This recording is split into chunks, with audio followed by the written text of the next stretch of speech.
Assalamualaikum warahmatullahi wabarakatuh. Alhamdulillahi rabbil alamin. Wabihi nasta'inu ala umurid dunya waddin. Assalatu wassalamu ala ashrafil anbiya wal mursalin. Sayyidina wa maulana Muhammadin. Wa ala alihi wa ashabihi ajma'in. Amma ba'd. Qala Allah Ta'ala في القرآن الكريم أعوذ بالله من الشيطان الرجيم بسم الله الرحمن الرحيم يا أيها الذين آمنوا كتب عليكم الصيام كما كتب على الذين من قبلكم لعلكم تتقون صدق الله العظيم. Puji syukur kita panjatkan kehadirat Allah Subhanahu wa Ta'ala yang karena atas izin Allah sehingga pada kesempatan kali ini kita masih dapat hidup dan bernafas, yang dimana semua yang ada merupakan anugerah dari Allah Subhanahu wa Ta'ala untuk kita dan tentunya untuk mendekatkan diri atau takarrub kepada Allah Subhanahu wa Ta'ala. Salawat dan salam semoga tetap tercurahkan kepada baginda Muhammad Rasulullah sallallahu alaihi wasallam, yang dimana kita semua sepakati untuk meneladani setiap apa yang menjadi akhlak dan perangai Rasulullah sallallahu alaihi wasallam. Sahabat TVRI NTT yang dirahmati oleh Allah Subhanahu wa Ta'ala, pada kesempatan kali ini saya menyapa sahabat semua untuk sama-sama kita terus meningkatkan ketakwaan kepada Allah Subhanahu wa Ta'ala. Di antaranya adalah dengan berpuasa di bulan suci Ramadan. Perlu kita ketahui bahwa kata Ramadan dalam bahasa Arab berakar dari kata rimado atau ar-ramad, yang artinya panas yang sangat menyengat, yang sangat menghanguskan. Sehingga dengan masuknya kita selaku umat Islam pada bulan suci Ramadan ini mengharuskan kepada kita semua untuk menggugurkan, menghanguskan, dan meleburkan segala bentuk kejahatan ataupun keburukan yang ada di dalam diri kita selaku umat Islam. Karena gelar yang akan kita dapatkan di penghujung daripada bulan suci Ramadan ini adalah la'allakum tattaqun, menjadi manusia yang takwa, yang melakukan seluruh apa yang menjadi kewajiban bagi kita dan menjauhi seluruh apa yang dimurkai oleh Allah Subhanahu wa Ta'ala. Sahabat TVRI NTT yang ada di mana tempat, dari kata aroma tadi tentunya panas yang menghanguskan atau yang begitu menyengat. Tentunya kemuliaan daripada bulan suci Ramadan ini akan menghilangkan seluruh keburukan yang ada di dalam diri kita semua.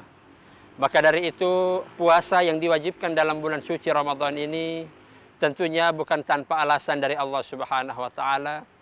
Karena apa yang menjadi tarbiyah atau pendidikan di dalam bulan suci yang mulia ini akan memperbaiki kepribadian kita dengan seluruh amal kebajikan dan ibadah di dalam bulan suci Ramadan.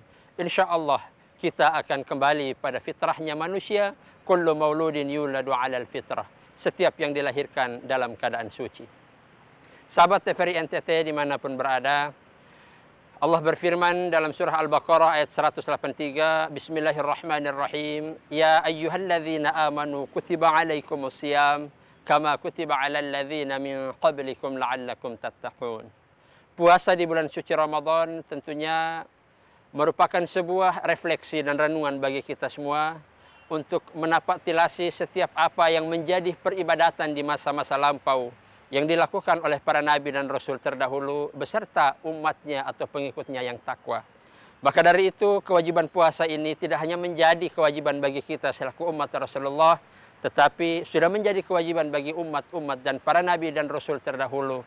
Maka kenapa gelar yang akan diraih adalah la'allakum tattaqun? Karena kita senantiasa belajar daripada kisah-kisah terdahulu dan sejarah para nabi dan rasul terdahulu.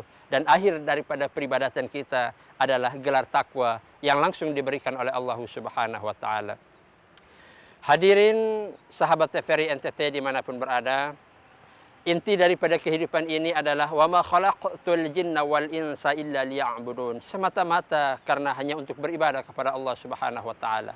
Puasa di bulan suci Ramadan merupakan satu kewajiban bagi kita untuk menghambakan diri kepada Allah Rabbul Alamin. Karena sejatinya manusia tanpa ibadah dalam kehidupannya adalah sesuatu yang sia-sia, Maka puasa yang kita lakukan ini tentunya akan membentuk satu karakter kepribadian seorang muslim optimal atau seorang muslim terbaik. Maka barang siapa yang berpuasa karena Allah Subhanahu wa taala sudah pasti akan mendapatkan satu kenikmatan yang lebih besar daripada kenikmatan apa yang kita dapatkan hari ini. Kenikmatan yang dimaksud adalah takwa kepada Allah Subhanahu wa taala, karena tidak ada kenikmatan yang lebih besar daripada ketakwaan kepada Allah Rabbul Alamin. Sahabat TVRI NTT dimanapun berada, maka dari itu saya mengajak kepada kita selaku umat Islam secara keseluruhan, mari kita membina dan kita mendidik diri kita di dalam bulan tarbiyah ini untuk menjadi muslim terbaik, agar senantiasa kita mendapatkan gelar la'allakum tattaqun, gelar takwa. Kalau kita mendapatkan gelar sarjana, magister, doktor, dan profesor, semuanya hanyalah merupakan bagian daripada gelar akademik, tanda bahwa kita pernah belajar, kita pernah sekolah. Tapi ketika berbicara berkaitan dengan gelar akademik tersebut, hanya didapatkan daripada penghargaan kampus atau lembaga pendidikan. Tapi ketika Allah berikan gelar la'allakum tattaqun kepada kita semua, maka tidak ada gelar yang melebihi ketinggian dari gelar takwa. Karena sejatinya ketakwaan itulah yang akan menjadi penilaian terbaik dalam sudut pandang Allah Subhanahu wa taala. Gelar takwa itulah yang akan menghantarkan kita kepada ridha Allah Rabbul Alamin. Salah satu untuk mencapai ridha Allah Subhanahu wa taala atau surganya Allah Subhanahu wa taala adalah dengan berpuasa penuh hati, penuh jiwa, dan juga penuh keseriusan. Ibadah yang kita lakukan semata-mata karena Allah Subhanahu wa taala akan menghantarkan kita kepada ridha Allah Rabbul Alamin. Dari semua rangkaian ibadah yang kita lakukan di dalam bulan suci Ramadan, yang pastinya Allah punya ganjaran terbaik bagi kita semua. As-saumu li wa ana ajzi, kata Allah, puasa adalah milikku dan aku yang akan langsung membalas setiap ibadah puasa yang kita lakukan, apalagi ibadah puasa di bulan suci Ramadan. Dengan seluruh apa yang kita lakukan dalam bulan Ramadan ini, ibadah diantaranya adalah ibadah puasa, insya Allah akan melahirkan satu tatanan baru dalam kehidupan kita, yaitu tatanan yang senantiasa mendekatkan diri kepada Allah Subhanahu wa taala. Demikianlah yang dapat saya sampaikan. Semoga bermanfaat bagi kita semua dan Allah menerima setiap ibadah puasa yang kita lakukan di bulan suci Ramadan. Terima kasih. Wallahul muwaffiq ila aqwamit thoriq. Wassalamualaikum warahmatullahi wabarakatuh.